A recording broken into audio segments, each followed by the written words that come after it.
ഓം നമോ നാരായണായ. ആത്മസഹോദരരെ, എല്ലാവർക്കും എൻ്റെ വിനീത നമസ്കാരം. നമ്മൾ പ്രാണായാമത്തെക്കുറിച്ച് ഒക്കെ കഴിഞ്ഞ 2 ക്ലാസ്സുകളിലായി ചർച്ച ചെയ്തു.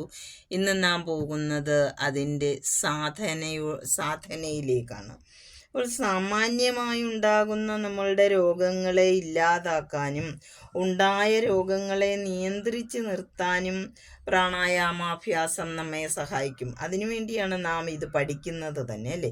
പ്രാണായാമത്തിന് നമ്മളുടെ മൂക്ക്, കണ്ണ്, ചെവി ഇവയൊക്കെ നമ്മളൊന്ന് ശുദ്ധമാക്കി വെച്ചിട്ട് വേണം ചെയ്യാൻ തുടങ്ങാൻ.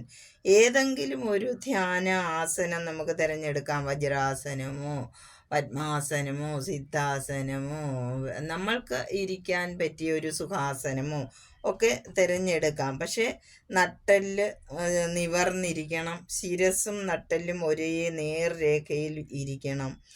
അതുപോലെ തന്നെ അതിന് ഒരു പ്രത്യേക സമയം എപ്പോൾ ചെയ്യാം. അങ്ങനെയുള്ളത് നമുക്ക് 3 സമയത്തും ചെയ്യാം. അതായത് ഉദയം, നട്ടുച്ച, അസ്തമനം എന്ന ഈ ത്രിസന്ധ്യകളുണ്ടല്ലോ. ഈ ത്രിസന്ധ്യകളിൽ ഏത് സമയത്തും ഏത് സന്ധ്യയിലും നമ്മൾക്ക് ചെയ്യാവുന്നതേ ഉള്ളൂ.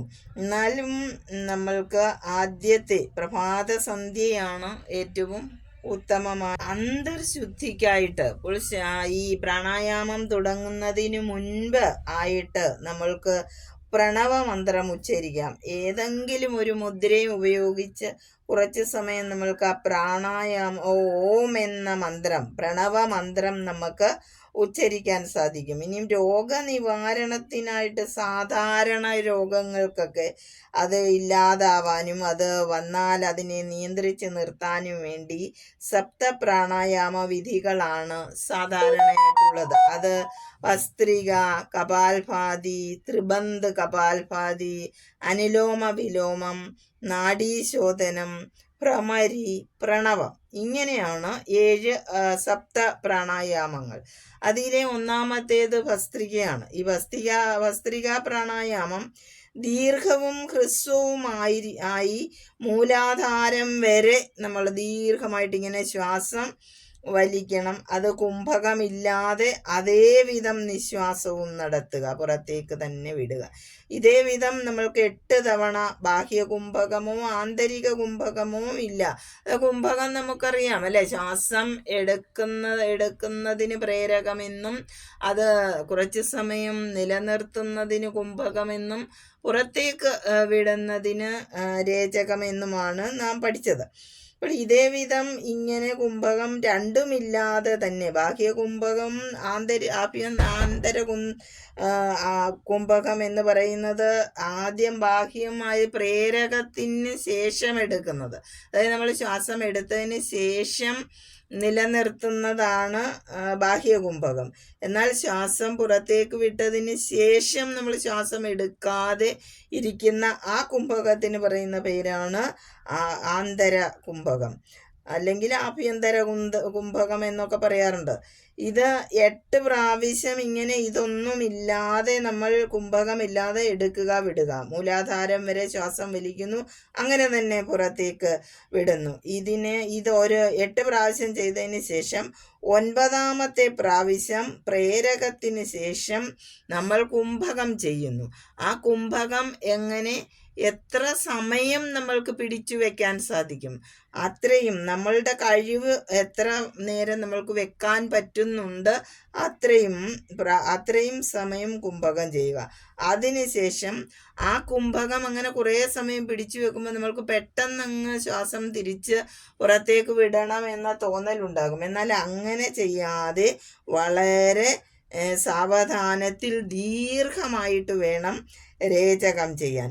ഇതിനെ ഒരു പ്രാണായാമം എന്ന് പറയും. അപ്പോൾ 8 പ്രാണായാമം എടുക്കുക, വിടുക, കുംഭകം ഇല്ലാതെ ചെയ്യുക, 9ാമത്തേത് കുംഭകത്തോടു കൂടി ചെയ്യുക. അങ്ങനെ ചെയ്തതിന് ശേഷം അപ്പോഴാണ് നമ്മൾ ഒരു പ്രാണായാമം എന്നതിനെ നമ്മൾ പറയുന്നത്. ഇങ്ങനെ 3-5 പ്രാണായാമം ഒരു പ്രാവശ്യം ചെയ്യുക. അങ്ങനെ ചെയ്യുന്ന ഒരു ദിവസത്തെ പ്രക്രിയയായിട്ട് നമ്മൾക്ക് വേണമെങ്കിൽ അങ്ങനെ എടുക്കാം അതിനെ. ഇനി ഭസ്ത്രികാ പ്രാണായാമത്തെ തന്നെ 3ആയിട്ട് തരം തിരിക്കാം.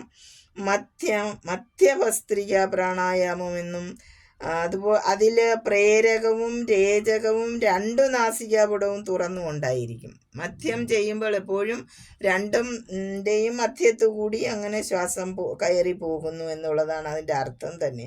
ഇനി വാമഭസ്ത്രികാ പ്രാണായാമമുണ്ട്, ദക്ഷിണ ഭസ്ത്രികാ പ്രാണായാമമുണ്ട്. അതും നമ്മൾക്ക് ആ പേരുകളിൽ നിന്ന് തന്നെ നമ്മൾക്കറിയാം. ദക്ഷിണ നാസികാദ്വാരം അടച്ച് വാമനാസികാദ്വാരം വഴി രേചകവും പ്രേരകവും ചെയ്യുന്നു. ദക്ഷിണ ഭസ്ത്രികാ പ്രാണായാമം എങ്ങനെയാണ്? വാമനാസികാപുടം അടച്ച് ദക്ഷിണ നാസാപുടം വഴി പ്രേരകവും രേചകവും ചെയ്യുന്നു. അപ്പോൾ ദക്ഷിണ ഭസ്ത്രികാ പ്രാണായാമം കഴിഞ്ഞതിന് ശേഷം നമുക്ക് വേണമെങ്കിൽ ഇത് രണ്ടും ഒന്നിടവിട്ട് ചെയ്യാം. ആദ്യം ദക്ഷിണ ചെയ്യുക, പിന്നീട് വാമം ചെയ്യുക, അങ്ങനെ ഇടവിട്ടും ചെയ്യാം. നമ്മുടെ രോഗങ്ങളെ, അതായത് നമ്മൾക്ക് വരുന്ന സാധാരണ രോഗങ്ങളെയൊക്കെ നമ്മൾക്ക് വേണമെങ്കിൽ 3ആയിട്ട് തിരിച്ചാണ് പറയാറുള്ളത്. വാതം, പിത്തം, കഫം. ഇതിലെ കഫം പ്രധാനമായ രോഗങ്ങളുടെ അതിൻ്റെ ദോഷങ്ങൾക്ക് ഒരു പരിഹാരമായിട്ടാണ് നമ്മൾ പ്രാണായാമത്തെ ഉപകാരപ്പെടുത്തുക.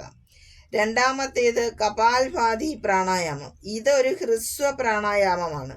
സാമാന്യഗതിയിൽ സാധാരണ രീതിയിൽ നമ്മൾ പ്രേരകം ചെയ്യുക, എന്നാൽ ശക്തിയോടെ രേചകം എടുക്കുന്നത് സാധാരണ രീതിയിൽ, എന്നാൽ പുറത്തേക്ക് വിടുന്നത് ശക്തിയായിട്ട്. അതിൽ ധ്യാനം, അതിൽ ശ്രദ്ധ കൊടുത്തുകൊണ്ട്, മൂലാധാരത്തിൽ ശ്രദ്ധ കൊടുത്തുകൊണ്ട് ധ്യാനിച്ചുകൊണ്ട് ശക്തിയോടെ രേചകം, അതായത് ശ്വാസത്തെ ശക്തിയായി പുറത്തേക്ക് വിടുക. ഇതിലും കുംഭകമില്ല.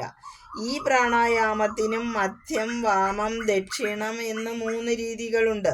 അത് അത് തന്നെയാണ്. വാമനാസികാപുടം പെരുവിരൽ കൊണ്ട് പൊത്തി ദക്ഷിണ നാസികാപുടത്തിൽ കൂടി പ്രേരകം ചെയ്ത് ദക്ഷിണ നാസിക പൊത്തി വാമനാസികയിൽ കൂടി രേചകവും പ്രേരകവും ചെയ്യുക.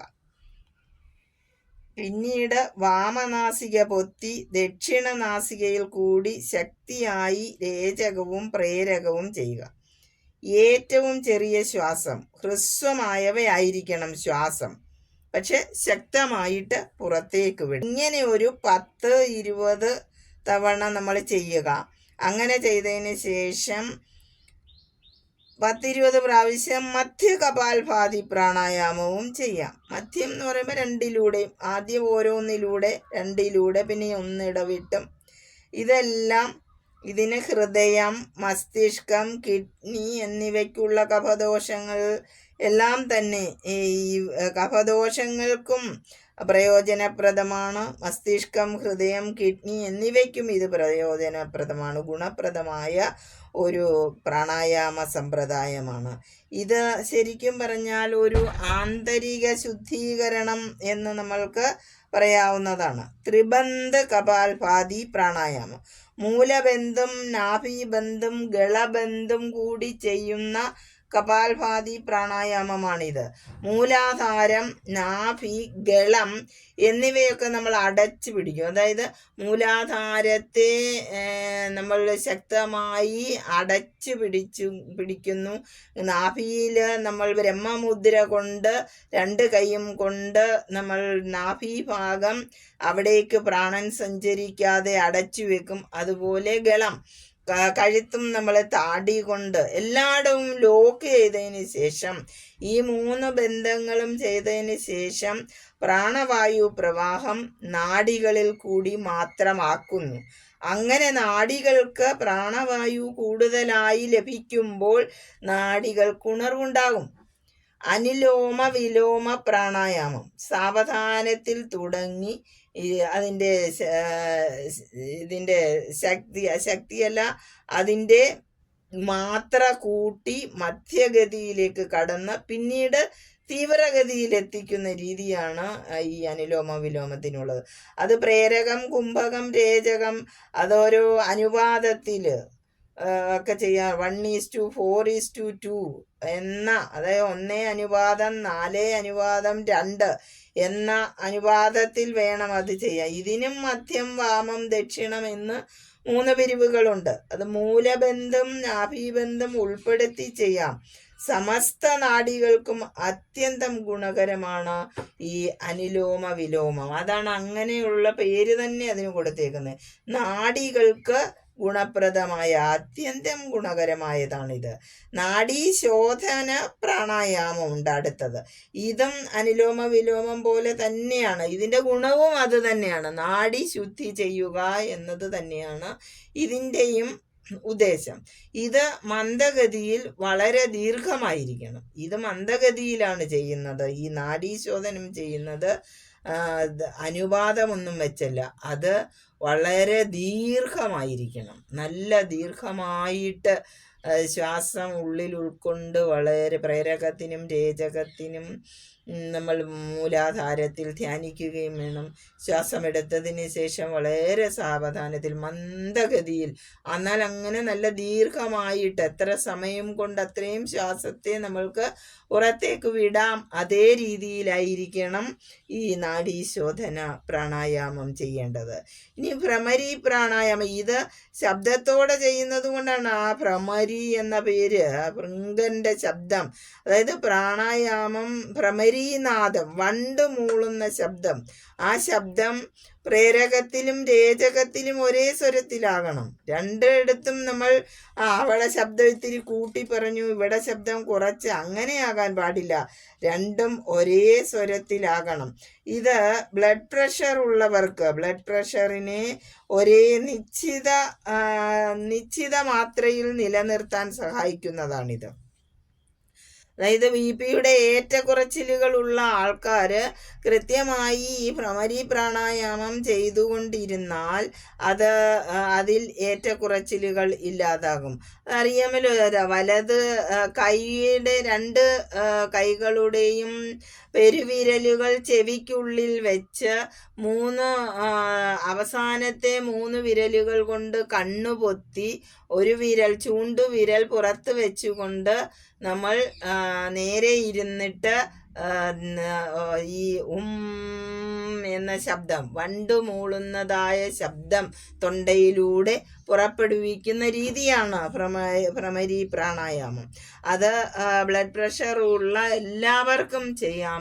അത് അവർക്ക് ആ പ്രഷറിലുള്ള ഏറ്റക്കുറച്ചിലുകളെ നിലനിർത്താൻ സഹായിക്കും. BP കൂടുതലുള്ളവരൊക്കെ 3 സന്ധ്യകളിലും ചെയ്യൂ. ഇതിന് നമ്മൾക്ക് പ്രത്യേകിച്ച്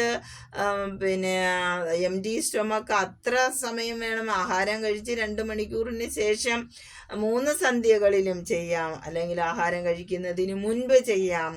അങ്ങനെ എല്ലാവരും BP ഉള്ളവർ ശ്രദ്ധിച്ച് ഇത് ചെയ്ത് നോക്കുക. ഒന്നുമില്ലെങ്കിൽ BP-യുടെ ഡോസ് നിങ്ങൾക്ക് നിലനിർത്താനെങ്കിലും സാധിക്കും. അവിടെ നിന്ന് ഉയർന്നു പോകാതെ ജീവിതകാലം മൊത്തം കഴിക്കേണ്ട മരുന്നാണ് BP-യുടെ മരുന്ന്, അല്ലേ? അതിനെ പതുക്കെ ഇല്ലാതാക്കാനും സാധിക്കും. അപ്പം യോഗ, പ്രാണായാമം, അതുപോലെ ആഹാര നിയന്ത്രണത്തിലൂടെ ഒക്കെ തന്നെ. ഇനിയും പ്രണവം സർവരോഗ നിവാരിണിയും അതുപോലെ സർവസിദ്ധിപ്രദവുമാണ് പ്രണവമന്ത്രം. പ്രണവമന്ത്രത്തിനുള്ള പ്രത്യേകത അതാണ്. പ്രണവമന്ത്രം കൊണ്ട് നമ്മൾ എത്രയോ കൂടുതൽ സമയം നമ്മൾ പ്രണവമന്ത്രം ഉച്ചരിച്ച് അതിനെ ധ്യാനിച്ച് അതിൽ മുഴുകി അങ്ങനെ ഇരുന്ന് കഴിഞ്ഞാൽ നമ്മൾക്ക് സർവസിദ്ധികളും ഉണ്ടാകും. അതുപോലെ സർവരോഗ നിവാരണവും ഉണ്ടാകും. അതിനെക്കുറിച്ച് നമ്മൾക്ക് ചതുർത്ഥ പ്രാണായാമത്തിൽ ഉൾപ്പെടുത്തിയിട്ടുള്ള ഒന്നാണ് ഈ പ്രണവമന്ത്രത്തിൻ്റെ. അത് യോഗികൾ വിധിച്ചിട്ടുള്ളതാണ്. അങ്ങനെ യോഗികൾ വിധിച്ചിട്ടുള്ള പ്രാണായാമത്തിലെ പ്രധാനമാണ് പ്രണവമന്ത്രം. ഇനി പ്രാണായാമം പ്രത്യേക രോഗനിവാരണങ്ങൾക്കായിട്ട് ഉണ്ട്. ഈ സാമാന്യ രോഗ നിവാരണങ്ങൾക്കുള്ള പ്രാണായാമങ്ങളാണ് നാം ഇന്നിവിടെ ചർച്ച ചെയ്തത്. ഇനിയും നമ്മൾക്ക് മുഖ്യ പ്രാണായാമങ്ങൾ, അതോരോ പ്രത്യേക തരം രോഗങ്ങൾക്ക് വേണ്ടി ആചാര്യന്മാർ നിർദ്ദേശിച്ചിട്ടുള്ള, ആചാര്യന്മാർ വിധിച്ചിട്ടുള്ള വിധിയാണ് അങ്ങനെയുള്ള പ്രാണായാമങ്ങൾ. ആ പ്രാണായാമങ്ങൾ ഏകദേശം 9 എണ്ണമുണ്ട്. അത് നമ്മൾക്ക് അടുത്ത ക്ലാസ്സിൽ നോക്കാം. എല്ലാവർക്കും നന്ദി, നമസ്കാരം. ഓം നമോ നാരായണായ.